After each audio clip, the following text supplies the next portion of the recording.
पे ही मिली हूँ, face to face अभी तक मिलने का मौका नहीं मिला है। चाहती हूँ कि जल्द से जल्द आप सबसे से मिले। और यहाँ पर मुझे मौका मिला था हमारे जैसे कि हमारे क्षमा याचना मैम को भीलवाड़ा पर हमने भेंट हुआ हमारे साथ, और हमारे कल्याणी मैम को हमें के लिए गोवा में भेंट होने का मौका मिला। हमारे जैसे कि पूजा मौर्य मैम को भी मैंने गोवा में मिली। तो इस तरह से बहुत सारे आप सभी मैम सबसे हमने हमारी रूबरू हुई, और तहे दिल सभी हमारे बहनों को जैसा लगता है कि आप मेरी बड़ी बहन हो और मेरे हाथ को पकड़ते हुए खींच रही है कि चलो मेरे साथ। तो मुझे ऐसा महसूस होता है, और मैं चाहती हूँ कि आप इसी तरह मुझे अपने साथ लेकर चलते रहिए, क्योंकि लाइफ में मैंने बहुत कम ही अपने दोस्त बनाए, और ज्यादातर आप सभी में देखती हूँ कि मेरे बेस्ट फ्रेंड और मेरी बड़ी दीदी के रूप में। तो मैम सभी आपको भले मैं बहुत सारे मैम के नाम नहीं जानती हूँ, फिर भी अभी बहुत सबसे परिचय हो रहा है, जैसे कि हमारे कल्याणी मैम, क्षमा याचना मैम हो गया, और हमारा ये पूजा मैम, पूजा मौर्य मैम हो गया। सभी मैम सभी को तहे दिल धन्यवाद, क्योंकि आप सभी ने मुझ पर कुछ देखे कि चलो मैम की भी कुछ कहानियां सुन ले, इस मंच पर मैम को भी बुलाया। और हमारे कल्याणी मैम के लिए धन्यवाद, आपने मुझे मौका दिया। क्योंकि मैं छोटी-सी इस मौके के बारे में बात करना चाहती हूँ। मेरे परिचय से भी पहले मैं उस मौके को बताना चाहती हूँ, क्योंकि हकीकत है ये 1 पीएम जेआरसीएम एक जादूगरी प्रोग्राम हो रहा है, मिरेकल प्रोग्राम हो रहा है, क्योंकि हमारे इस मिरेकल प्रोग्राम में बहुत सारे कोर लीडर्स जो मिरेकल हमें शक्ति दे रहे हैं, वो सारे आ रहे हैं। जैसे कि हमारे संकेत सर जी ने बोले थे, इसी प्रोग्राम पे संकेत सर ने बोले थे कि आप लोग थोड़ा-सा एनालाइज़ करें। आप महिलाएँ जो भी हो, सपने बहुत बड़े सपने देख सकती हो, ये आप सपने ये भगवान की देनी है। तो हमने वो सपना देखा, बचपन से ही देखा था, फिर भी एक ऐसा इच्छा था कि मुझे भी ये प्लेटफ़ॉर्म मिले, जबकि हमारे बीसी छाबड़ा जी के तहे दिल, हमारे आदरणीय बीसी छाबड़ा जी को तहे दिल धन्यवाद कि हम महिलाओं के दर्द को, प्यार को, सपने को कहने के लिए प्लेटफ़ॉर्म तैयार करने के लिए सर को तहे दिल धन्यवाद। क्योंकि हमारे जो दर्द है, हमारे जो प्यार है, हमारे सपने हैं, हम किसी को कह नहीं पाते, किसी से भी शेयर नहीं कर पाते, जबकि सर ने हमें शेयर करने का मौका दिया। और साथ ही जो संकेत सर ने बोले थे कि हमें एक मंत्र दिए थे, जैसे कि बोला जाए 5 इंटू 5, हमें एक मंत्र दिए थे सर, 5 इंटू 55। तो मैंने उस मंत्र को इस प्लेटफ़ॉर्म में सुनने के बाद मैंने सोचा कि वो कब यूज़ करूँ? कब मैं यूज़ करूँ जब मुझे वो सारे कुछ मिल जाए। तो मैंने समय लिया। तो मुझे लगा कि जिस दिन समय आएगा, जिस दिन मुझे लगेगा कि हाँ, मुझे ये चीज़ करना है, इस फ़ॉर्मूला को अपनाना है, तो मैंने डिसीज़न लिया। ये आपका मार्च को 5 तारीख को ही मैंने डिसीज़न ली कि देखते 100 दिन होने जा रहे हैं इस प्लेटफ़ॉर्म को तैयार हुआ। तो 100 दिन पर भी मेरा नंबर कब आएगा? मेरा सपना था कि मेरा नंबर कब आएगा? तो मैंने ये सोचते हुए सोचा कि नहीं, जितना स्ट्रगल यहाँ पर इतनी महिला अपने सपनों को बता रही है, अपने स्ट्रगल को बता रही है, शायद मेरा स्ट्रगल छोटा होगा, इसलिए मेरा नाम नहीं आ रहा है। तो मैंने एक बार सोचा कि कल्याणी मैम से भी बात कर लो, फिर नहीं करना है। जब मेरा नंबर आएगा, ज़रूर से मुझे कॉल आएगी और मुझे ये इस प्लेटफ़ॉर्म में बोलने का मौका मिलेगा। तो मैंने फिर सोचा कि 5 तारीख को डिसीज़न लिया कि मैं इस फ़ॉर्मूला को अपनाऊँगी। बस लगातार 5 दिन मैंने 55 बार लिखी, मैं काबिलियत लीडर हूँ। मैं एक काबिल लीडर हूँ, मैं एक काबिल लीडर हूँ, मैं एक काबिल लीडर हूँ। लिखते आज मुझे मौका मिला। अप्रैल 5 तारीख को मेरा इस प्लेटफ़ॉर्म में कुछ मेरे सपनों के बारे में, मेरे बीते हुए कल के बारे में बताने का मुझे मौका मिला। इसलिए मैं संकेत सर को तहे दिल धन्यवाद कि सर हमारे आत्मा कि आत्मा की चाबी बन रहे हैं, हमारे आत्मा पे जो छुपा हुआ है उससे निखारने का मौका दे रहे हैं। ये हकीकत बात है, आप लोग एनालाइज करें और सर के 5x55 फॉर्मूला को जरूर से अपनाएं हमारे महिलाएं, वो सारी बातें हकीकत होती है। और साथ ही बहुत सारे बात इस तरह से इस प्लेटफॉर्म में मुझे बहुत सारी बातें मिली, बताती जाऊंगी। और साथ में हमारे सभी ग्रेट अपलाइन के साथ मेरे मेरे इमीडिएट अपलाइन को भी मैं धन्यवाद कहना चाहती हूँ, जिन्होंने मुझे इस मंच तक आने का मौका दिया, इस मंच तक पहुंचने का मुझे हौसला दिए, जिनका नाम है हमारा दीपाली घोष मैम और हमारा शुक्ला सौदागर मैम, बाबला सौदागर और साथ ही किरण प्रधान और जय कुमार और साथ में मैं चाहती हूँ कि सारे लीडर्स को साइड करते हुए मैं सबसे पहले तहे दिल जिनको धन्यवाद देना चाहती हूँ वो है मेरे लाइफ पार्टनर मुन्ना श्रेष्ठ सर, जिनके बदौलत मैं आज 2023 तक आरसीएम पर टिकी हूँ और मुझे ये प्लेटफॉर्म मिला, उन्हीं के बदौलत ही मुझे इस प्लेटफॉर्म में आने का मौका मिला। उनको तहे दिल धन्यवाद दे रही हूँ, सारे लीडरों को तहे दिल धन्यवाद दे रही हूँ। साथ ही मेरा परिचय जमुना श्रेष्ठ, मैं असम डिगबोई से रहने वाली हूँ और मैं भी एक छोटी सी मध्यम परिवार से ही बिलोंग्स करती हूँ। मेरा जन्म 1990 को हुआ था और साथ ही पापा की बात कहे तो पापा एक कोल इंडिया सर्विस से रहे और छोटी सी सर्विस थी, तो हमारा सारा परिवार को गुजारा बहुत बढ़िया से कर रहे थे पापा। और पापा जी बहुत ही फर्ज अपने पूरी तरह से अपने फर्ज को निभा रहे थे। मेरे 3 भैया और एक दीदी है और मैं सबसे छोटी बहन रही और मेरे परिवार में मम्मी पापा सभी लोग हैं। आज के दौर पे सभी फैमिली जॉइंट फैमिली है और साथ ही मेरा इस तरह से बचपन चलता गया और भैया सबको छोटी सी गवर्नमेंट स्कूल में पढ़ने का मौका मिला, पर मुझे अच्छा स्कूल प्राइवेट हो भी अच्छा स्कूल में मुझे पढ़ने का मौका दिया, क्योंकि मैं सबसे छोटी थी, सबकी लाडली थी। तो साथ ही मम्मियों ने मुझे बहुत ध्यान दिए और साथ में मेरे हर ख्वाहिश को पूरे करते गए। भैया बड़े हो कि मैंने ख्वाहिश को पूरा किया नहीं किया मुझे पता नहीं, पर मम्मी ने मेरे पूरी ख्वाहिश को पूरा की।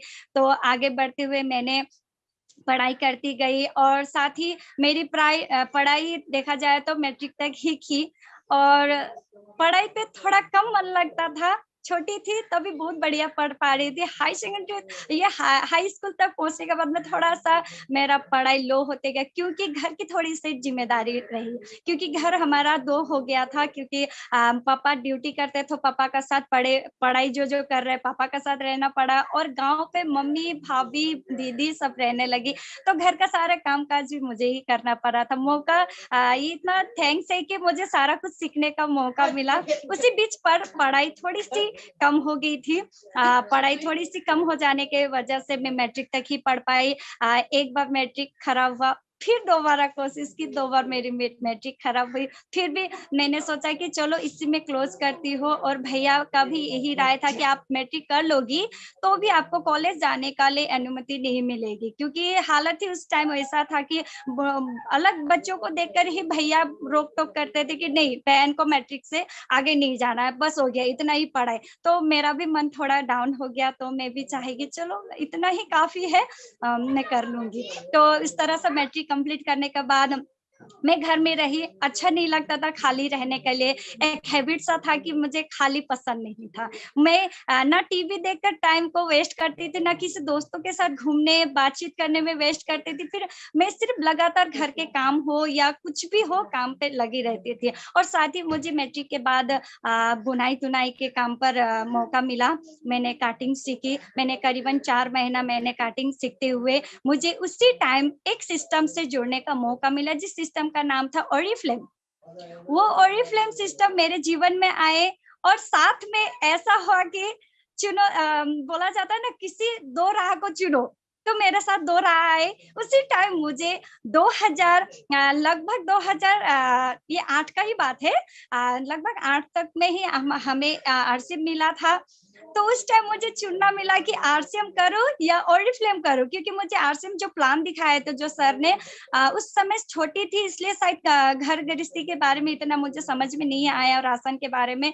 तो मैंने क्या किया, जो ओरिफ्लेम था उस पर ओनली कॉस्मेटिक, तो कॉस्मेटिक के बातों को थोड़ा समझ में आया कि चलो मैं भी यूज कर रही हूँ, किसी को भी मैं बता पाऊंगी। तो इसलिए क्या किया, मैंने ओरिफ्लेम को ही चॉइस किया और ओरिफ्लेम को करते हुए मैंने थोड़ा सा लोगों के पास जाकर बात करने का मेरा हैबिट बढ़ा, और मैं बहुत कम बोला करती थी उस टाइम, और मुझे थोड़ा बोलने का मौका मिला और थोड़ा सा डिटेलिंग के ऊपर नॉलेज आई, क्योंकि डिटेलिंग करने से पहले हमारा सबसे पहला है शर्म, एक डर, एक हिचकिचाहट, ये 3 चीज को छोड़ना पड़ता है।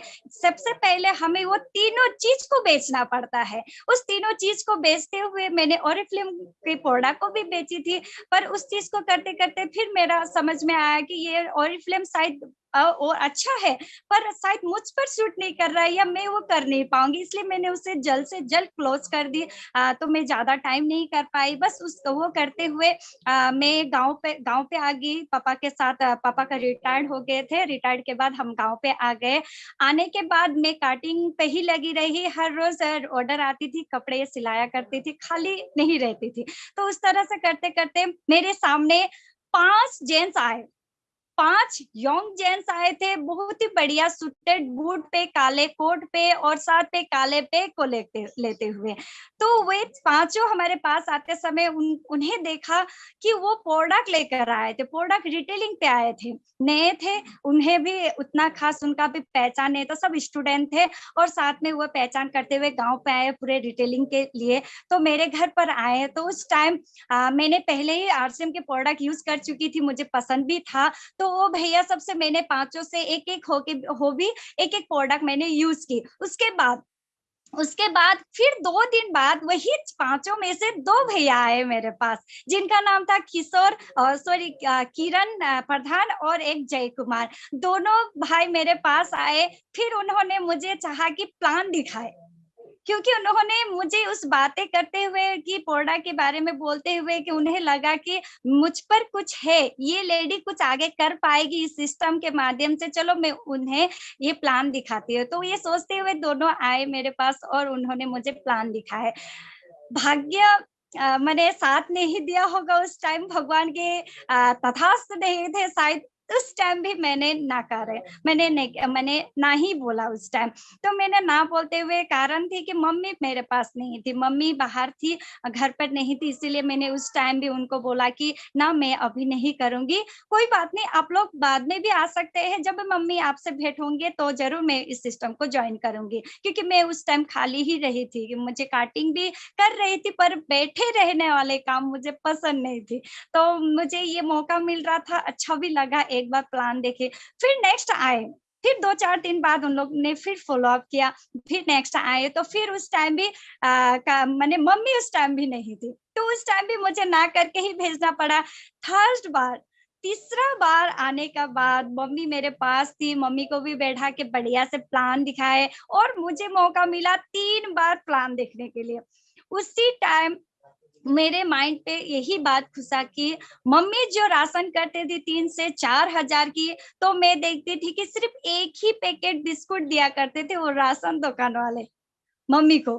तो उसके बाद और कुछ नहीं, मम्मी ने पैसा दिया, प्रोडक्ट लाए, घर पे यूज़ किए।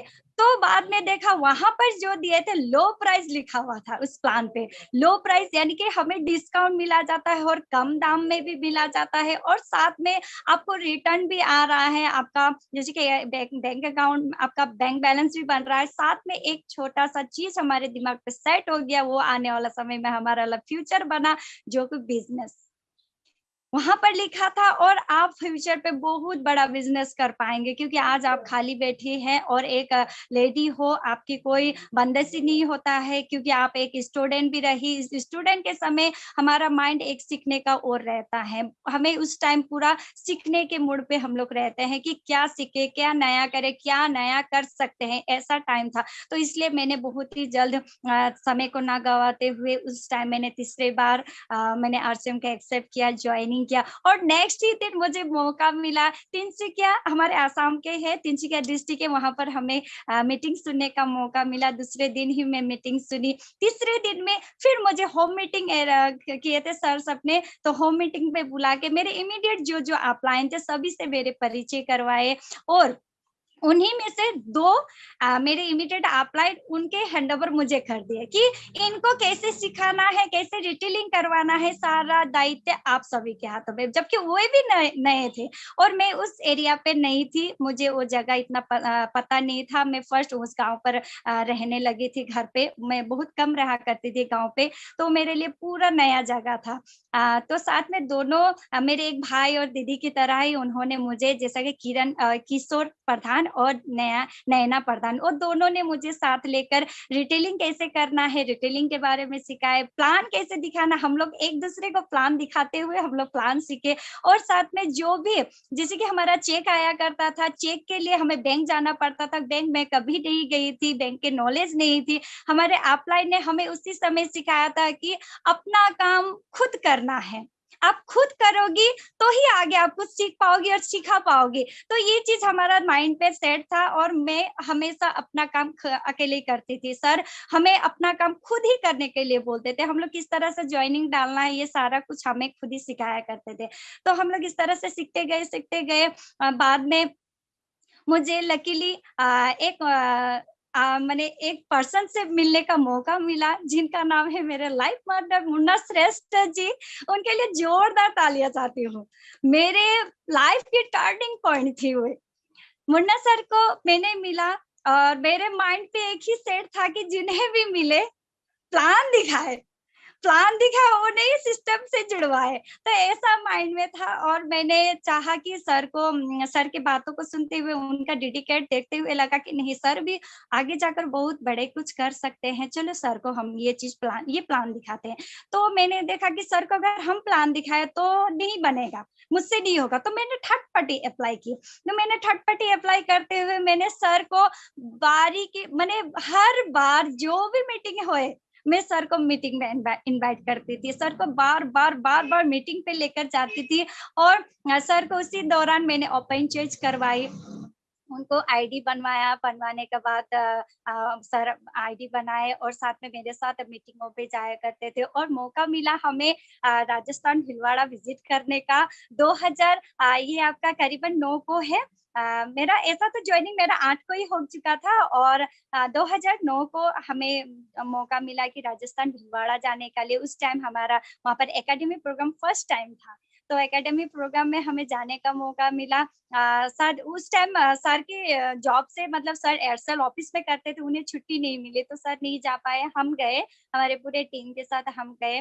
वहां से आने के बाद और सर को फिर मैंने एक बार यहाँ पर हमारा तिनसुकिया डिस्ट्रिक्ट जोरहाट पे मीटिंग हुआ था, जहाँ पर हमारे आदरणीय बीसी छाबड़ा जी आए थे।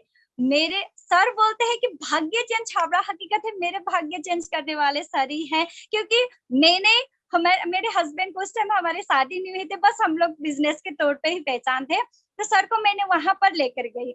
जब हमारे बीसी छाबड़ा जी के मीटिंग जब सर ने सुने, जब वहां पर एक चूड़ी वाली औरत भी आकर बोल रही कि लाखों का इनकम, एक बच्ची स्टूडेंट आकर के बोल रही कि हजारों का इनकम, तब जाकर सर का माइंड चेंज हो गया। तब जाकर सर बोले कि टारगेट टारगेट। पहले तो मुझे बहुत नेगेटिव करते थे कि टारगेट टारगेट, आप लोग क्या टारगेट रटे हुए, क्योंकि मुझे पता नहीं था कि उन्हें भी टारगेट से उन्हें भी एलर्जी हो चुकी, क्योंकि उनका जो एयरसेल का ड्यूटी था वहां पर हमेशा टारगेट बढ़ के टारगेट आया करता। तो सर सोचते थे कि मैं जो टेंशन से गुजर रहा हूँ मैम वो टेंशन से ना गुजरे, इसलिए मुझे टारगेट से बाहर ही रखते थे। तब जब मैंने उस मीटिंग पर लेकर गए तो वहां से आने के बाद में तब पता चला कि सर को भी, हाँ सिस्टम में अगर टारगेट हम लोग कंप्लीट करते हैं तो हमारा भविष्य बनता है, पर नौकरी में टारगेट कंप्लीट करते हैं तो किसका टारगेट कंप्लीट होता, भविष्य चेंज होता, मालिक का होता, हमारा नहीं। तो उस दिन पता चला सर को कि मालिक बनना है तो सिस्टम से हमें टारगेट कंप्लीट करना पड़ेगा। तो हम लोग लगातार अपने टारगेट को कंप्लीट करते गए। टारगेट कंप्लीट करने का और मेरा इस सिस्टम से जुड़ने का एक ही मकसद रहा कि मुझे स्टेज बहुत पसंद थे। मैं स्टेज से और ट्रॉफी से बहुत प्यार करती थी, क्योंकि स्कूल में भी जब खेल कूद हुआ करता था तो मैं स्पोर्ट्स पे सिर्फ ट्रॉफी के लिए ही खेलती थी, फर्स्ट सेकंड के लिए नहीं। मुझे ट्रॉफी चाहिए था। और मुझे एक मेरा हॉबी था, मुझे पसंद है कि मुझे डांस करना, तो मैं डांस भी करती थी, तो एक मात्र सिर्फ स्टेज के लिए, वो भी मेरा कोई शौक नहीं, करती थी पर स्टेज मिलेगी इसी के लिए मैं डांस किया करती थी। तो इस तरह से मुझे स्टेज और ट्रॉफी की बहुत चाह थी, तो मैं लगातार हम लोग दोनों मिलकर ही सिस्टम में जो जो भी समय होता था सर समय देते थे, तो उस टाइम हम लोग टारगेट को कंप्लीट करते गए, ट्रॉफी भी ली, बहुत सारा जगह हम लोग ने स्टेज में बोलने का भी मुझे मौका मिला। तो इस तरह से करते हुए हमारी जर्नी चल रही थी। और साथ ही 2010 2010 दिसंबर 15 को मौका मिला हमारा मैरिज का। हमारा लव मैरिज है। उस 15 दिसंबर 15 को हमारी शादी हुई। तो शादी से पहले भी मैं सर को मंगनी हुई थी हमारी, सॉरी मंगनी हुई थी। तो मंगनी के बाद ही मैंने सर को फिर आरसीएम विजिट करवाई थी, आरसीएम वर्ल्ड, जो 2010 ही की बात है। तो 2010 ये जून जुलाई की इस तरह की बात थी। उस टाइम में भी आपका एकेडमी प्रोग्राम चल रहा था, तो उस एकेडमी प्रोग्राम में लेकर गई थी। और सर को वहां से लेकर आने के बाद में सर पूरा चेंज और बोले कि मुझे एयरसेल नौकरी नहीं करना है। तो मैंने भी बोला कि समझ में आया, अभी हम बार बार क्यों बोल रहे थे, नौकरी को थोड़ा सा साइड में रख के अब थोड़ा बिजनेस को भी ध्यान दे, क्यों बोल रहे थे, इसी के वजह से। तो यही माइंड चेंज करने के लिए ही मैंने उन्हें एकेडमी प्रोग्राम के लिए राजस्थान भीलवाड़ा आरसीएम वर्ल्ड लेकर गई थी। और वहां से आने के बाद में हमारा जीवन पूरा चेंज हो गया, और हम लोग तुरंत ही मैरिज कर ले, क्योंकि फील्ड पे सभी को पता है रोक टोक आती है ना। पीछे वाले भी बोलते हैं, आगे भी बोलते हैं, हम लोग उन्हीं के बीच से साइड से निकलते हुए गुजर गए।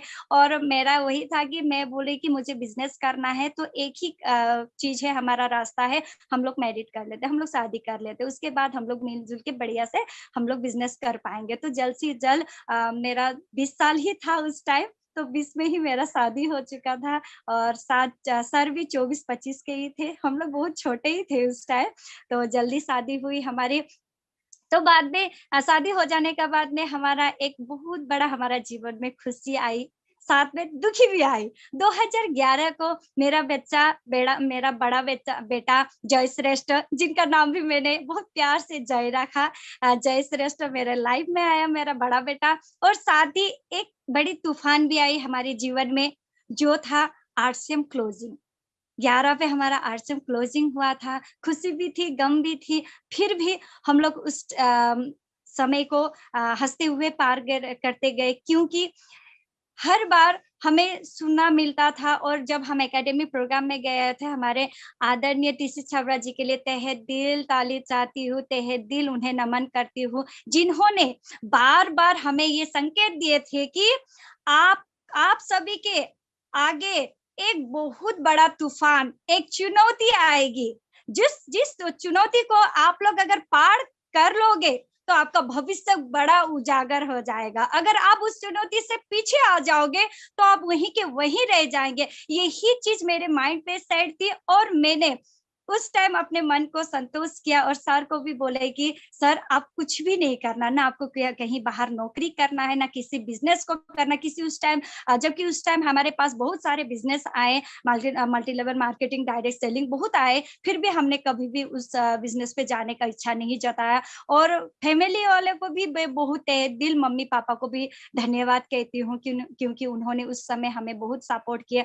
3 साल हमारा बहुत स्ट्रगल चला, बहुत कष्ट हमें झेलना पड़ा, क्योंकि सर की भी नौकरी नहीं थी, कोई कामकाज नहीं था। तो हमने भी बाहर किसी काम को करने नहीं दिया, क्योंकि अगर कहीं काम कर लेते तो सर का माइंड फिर बाहर चला जाता। इसी के लिए हम सिर्फ आरसीएम पे टिकाए रहे।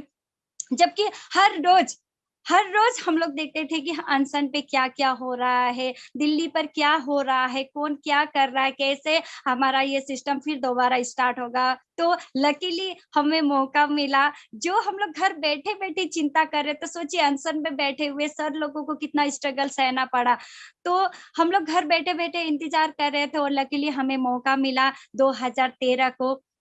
यहाँ 2013 को फिर हमारा new fresh RCM RCM 2 start हुए। तो न्यू फ्रेश आरसीएम 2 स्टार्ट होने के बाद फिर हम लोग इस सिस्टम को जुड़े। तो उस सिस्टम को जुड़ते हुए बढ़िया से सभी जितने भी हमारे लाइफलाइन थे सभी को लेकर हम लोग स्टार्ट किए। फिर एक नया तूफान फिर स्टार्ट हो गई। हमारे जीवन में फिर एक नया तूफान आया, जबकि इतनी बड़ी हमें रॉयल्टी के मुकाम पे हम लोग पहुंचने वाले थे।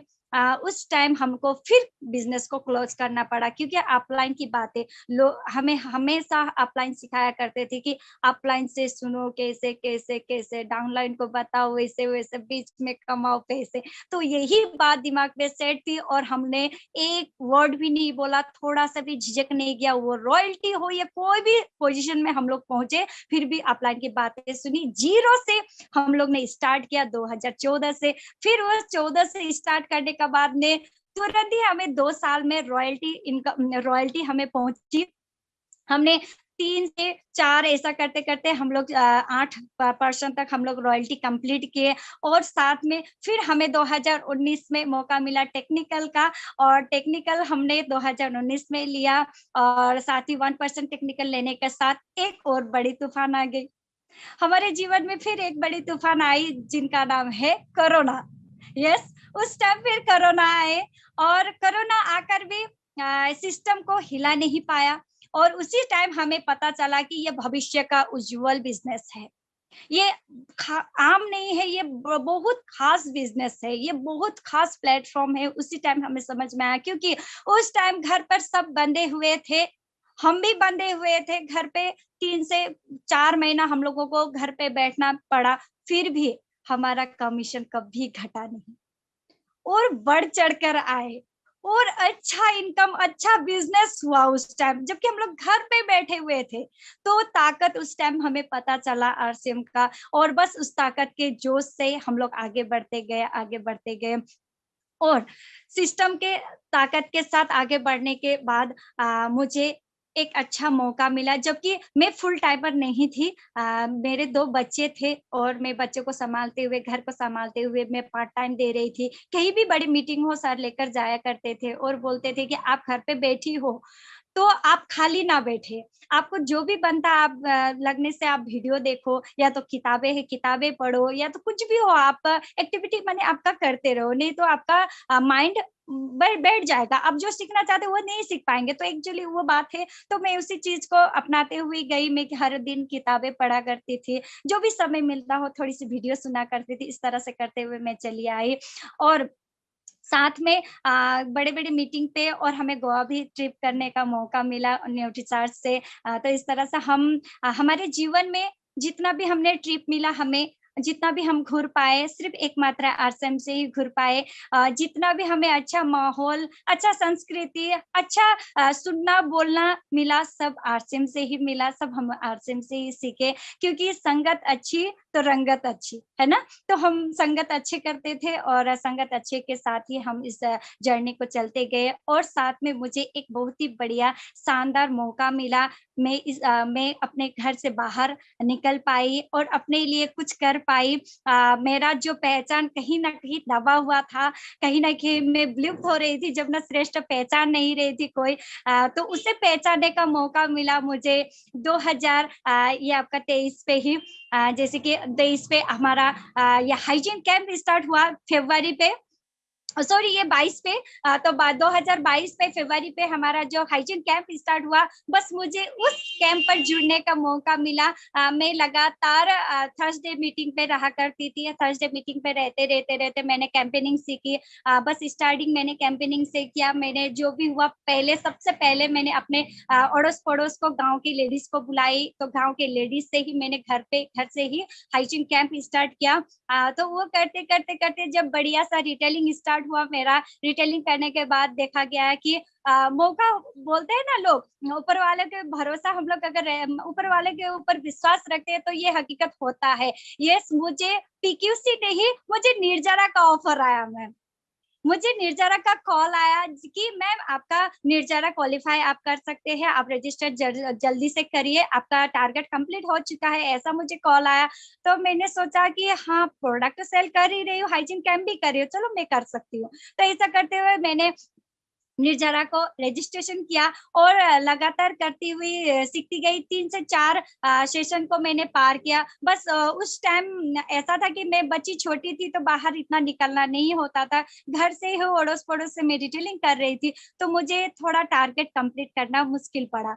तो मैं टारगेट को कंप्लीट नहीं कर पाई, तो मैंने प्रियंका मैम से, मेरे प्रियंका मैम के लिए भी बहुत दिल से नमन चाहती हूँ, जिन्होंने हमें इतना अच्छा, मैम ने भी प्लेटफ़ॉर्म दिया कि किशोर ये कोई नाम नहीं है, है ना? हमारे आत्मा की चाबी है, हमारा एक पहचान है, एक हमारा खुशी है।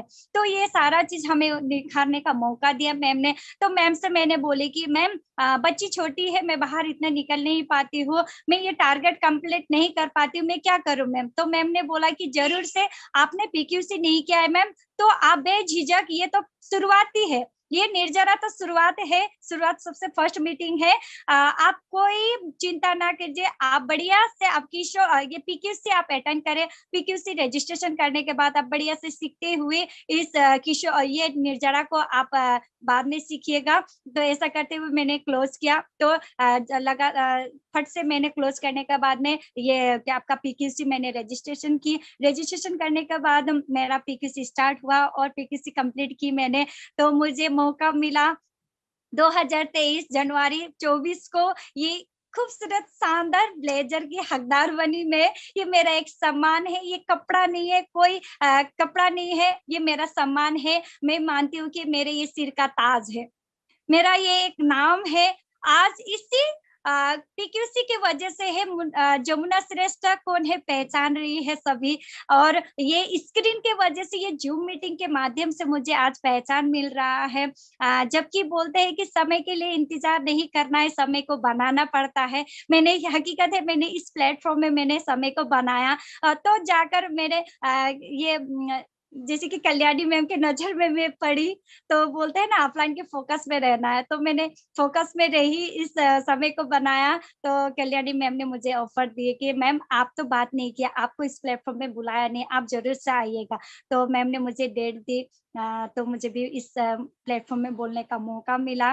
तो साथ ही मैं ये पीक्यूसी करने के बाद ही मुझे लग रहा है कि हाँ, हकीकत है, ये सिस्टम डायरेक्ट सेलिंग एक हमारा उजागर है। हम महिलाओं के लिए बहुत शानदार बिज़नेस रही है आरसीएम सिस्टम, कि हमारा छोटा-छोटा सपना को लेकर हम लोग बड़े तक पहुँच सकते हैं, क्योंकि सपने देखने में पैसे नहीं लगते हैं। सपने आप लोग सोते हुए नहीं देखना है, जागते आँखों से देखना है, वो हकीकत में वो सपने पूरे होते हैं, क्योंकि वो सारा सपना मेरा पूरा हुआ है। जैसे कि अगर इस सपने के बारे में बोला जाए, या तो संकेत सर के भी बारे में बातों में अगर हम लोग गौर करते हैं, वे बोले हुए हर एक पॉइंट को हम अपनाते हैं, तो हकीकत होता है। क्योंकि हम लोगों को सिखाया गया है कि विजुअलाइज़ करें, है ना? हम लोगों को बार-बार सिखाया जाता है कि आप महिलाएँ विजुअलाइज़ करें, भले उस जगह पे ना जाएँ, फिर भी आप लोग सोचें कि काम करते हुए, झाड़ू-पोछा करते हुए सोचें कि मैं कहाँ रानी बिल्डिंग में बैठी हूँ, है ना?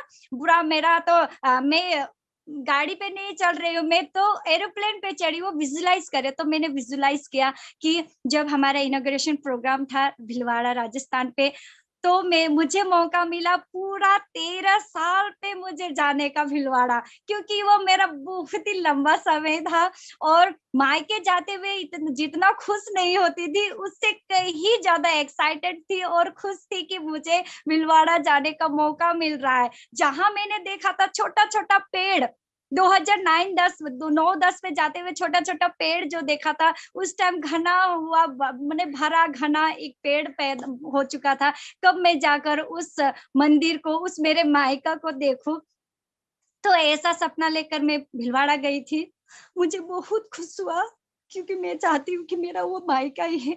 मम्मी थी मेरी जन्मदाता, मम्मी को मैं ग्रेट मानती हूँ, मेरी मम्मी को मेरे अपने जीवन में बहुत अनमोल मानती हूँ, क्योंकि मम्मी ने मुझे इस दुनिया पे लाई, और 2 नंबर मम्मी ने मुझे इस सिस्टम को दिया, और तीसरा नंबर अनमोल तोहफ़ा मुझे दिया मेरा हस्बैंड मुन्ना सर को, क्योंकि उनके राय से ही मैं ये 3 काम कर पाई।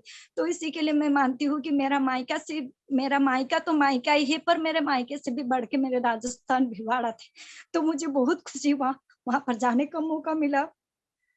साथ ही सपना जो बोलते हैं, माइंड पे सेट करना है, आप लोग को विजुअलाइज़ करना है कि हमारा सबकॉन्शियस माइंड पर हमें सेट करना पड़ता है। अगर कुछ भी चाहिए तो उसको पहले सबकॉन्शियस माइंड पर सेट करना था। वो चीज हमने किया। हमें इच्छा था कि फर्स्ट बार गई थी तो मुझे स्टेज जाने का मौका मिला डांस से। सेकंड बार भी गई, मुझे टीसी छाबड़ा जी ने वेलकम किया, बुलाए कि पहली बार जो एकेडमी प्रोग्राम में महिला आई थी आसाम से, वो अभी भी आई है तो प्लीज आप एक बार स्टेज में आए बोल के सर ने ही मुझे बुलाए थे। तो इस बार भी मुझे इच्छा था कि मैं रैंप वॉक करते हुए भी हो, मुझे पेन लेकर नहीं, रैंप वॉक करने से भी मुझे मैं खुश रहूंगी कि मुझे स्टेज मिला। तो रैंप वॉक करने के लिए मैंने हस्बैंड वाइफ की टारगेट कंप्लीट करनी चाहिए, वो थोड़ी सी टारगेट कंप्लीट नहीं हो पाई। थोड़ा सा निराशा था मन पे भी कि मुझे स्टेज प्रोग्राम नहीं मिलेगा। तो मैं ये सोचती हुई कोई बात नहीं, चलो जो भी होता है अच्छा कर ले, हमेशा सोचती थी कि जो भी होता है अच्छा कर ले होता है, यही मन पे लेकर चल रही थी। तो उस टाइम भी मैंने सोचा कि चलो जो भी होता है अच्छा कर ले होता है। और भाग्यशाली हूँ कि मुझे कॉल आया भिलवाड़ा से, कंपनी से कॉल आया कि मैम आपने मैसेज किया है कि मुझे स्टेज स्टेज प्रोग्राम की बात चल रही थी, तो स्टेज प्रोग्राम करने के लिए आपने मुझे मैसेज किए बोल के इस तरह से हमें कॉल आए। तो हमने बोला कि ऐसा तो बात नहीं है सर, मैंने तो ऐसा कोई मैसेज नहीं किया ना। मैम आप जमुना श्रेष्ठ बोल रही है ना बोल के बोले। हाँ सर, हाँ मैं जमुना श्रेष्ठ बोल रही हूँ बोली। तो साथ में सर बोले कि नहीं सर, नहीं मैम आपने तो मैसेज किया है। तो मैंने बोला कि कोई बात नहीं सर, जरूर से प्रोग्राम करेंगे, ठीक है सर, मुझे क्या करना है।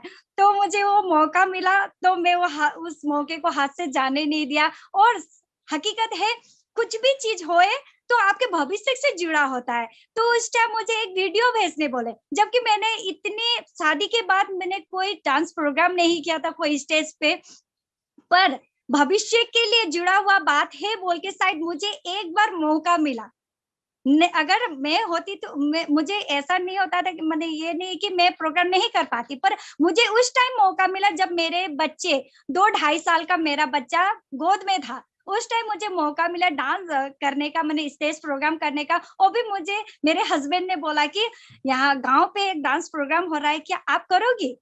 तो सर ने मुझे ऑफर किया कि आप क्या करोगी? हमने बोला कि क्या बोल रहे हैं, बच्चा इतना छोटा है, इस टाइम मुझे डांस करने के लिए बोल रहे हैं। तो सर ने बोला कि क्या बात है, क्यों नहीं कर सकते हो? बच्चा तो क्या हम लोग भी ले सकते हैं, हम लोग भी संभाल सकते हैं, पर आपको प्रोग्राम ही तो करना, चलो मौका मिल रहा है कर लो ना एक बार।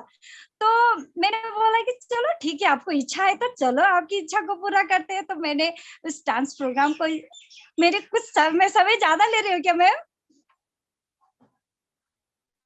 थोड़ा सा समय मैंने डांस प्रोग्राम किया बहुत था। अच्छा लग रहा है आपकी बातों को। आप यस, बोलते थैंक यू रहिए। Thank you.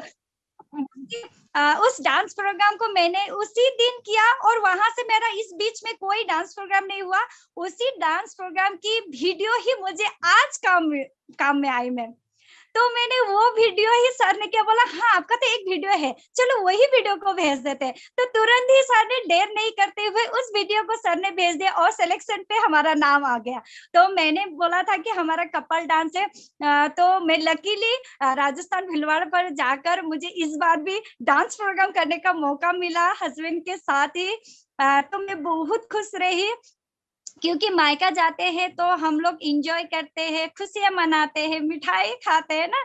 हकीकत है मैंने सारा इंजॉय किया। मैंने उस टाइम ना घर के बारे में सोचा, ना बच्चों के बारे में सोचा, ना इधर उधर बिजनेस के बारे में सोचा। बस मेरा माइंड में था कि मुझे बस इंजॉय करना है, जितना खुशी मुझे होता है बस यहाँ 2-3 दिन जो रहूंगी मैं पूरी खुशी मना कर जाऊंगी। तो इस तरह से मेरा जर्नी रहा। मैं सीखती गई और आगे भी सीखती रहूंगी। मेरा जीवन आरसीएम के लिए है। मेरे साथ मैं तो पार्ट टाइम दे रही हूँ, पर मेरे हस्बैंड पूरा फुल टाइम है, वो बहुत ही बढ़िया से इस सिस्टम को कर रहे हैं। और मेरे सपने को अपने सपने की तरह अपने आंखों से देखते हुए पूरा सारा सपना को पूरा कर रहे हैं वो वे। और साथ ही मेरे पूरा फुल परिवार को भी मैं धन्यवाद कहना चाहती हूँ, जिन्होंने मुझे पूरा सपोर्ट दिया। और साथ ही महिलाओं से इतना कहना चाहती हूँ कि बिजनेस फैमिली का बिजनेस है, क्योंकि पोर्डा की फैमिली का है, तो बिजनेस भी फैमिली का है। आप लोग जरूर से अपने फैमिली को इन्वॉल्व करें, क्योंकि फैमिली का ताकत ही अलग होता है। एक आदमी करेंगे तो कुछ नहीं होगा, अगर आप लोग 2 करेंगे तो बढ़िया से होगा, अगर पूरा फैमिली करेंगे तो झक्कास होगा। इसी के लिए आप पूरा फैमिली को लेकर करें। और क्या कहूँ, मेरे बात को शायद इतने में ही विराम करना चाहती हूँ और साथ में मेरे जितने भी मेरे ग्रेट अपलाइन मेरे हमारे टीम से है, जैसे कि हमारा एनएच खान सर और अवधेश सर और जितने भी कलकत्ता के गुरुए हैं, सारा गुरु को मैं तहे दिल धन्यवाद देना चाहती हूँ, क्योंकि आप सभी के विश्वास से ही हम लोग ये चीज कर पाए। और मेरे जितने भी लाइफलाइन है सभी को धन्यवाद देना चाहती हूँ, जिन्होंने इतनी शानदार हमारे साथ मेहनत किए, हमारे हाथों को पकड़े रहे और हमारे साथ चले, जिनके वजह से आज मुझे इस प्लेटफॉर्म में बोलने का मौका मिला और मैं बहुत खुश हूँ। मैं चाहती हूँ कि मेरी तरह हर महिलाएं मेरे साथ चले और अपलाइन की बातें जरूर से आप लोग सुने, कभी उन पे शक नहीं करना है, कभी उन्हें नकारना नहीं है, कभी डाउट उनको निराशा नहीं करना है। हमेशा ये चीज मैंने हमेशा अपलाइन की बातें सुनी, जहां मीटिंग है वहीं गई, हर मीटिंग अटेंड करती थी। ये मीटिंग अटेंड करने का ही ताकत है कि मैं इस सिस्टम से आज तक पॉजिटिव रही इस सिस्टम पे, क्योंकि बार बार मीटिंग अटेंड करेंगे, बार बार सीखेंगे। बस मैं इतने बातें कहते हुए मेरे बातों को विराम करती हूँ, बहुत समय ले ली। थैंक यू मैम, सभी को धन्यवाद मैम। ओवर टू बहुत हमारे रजन मैम।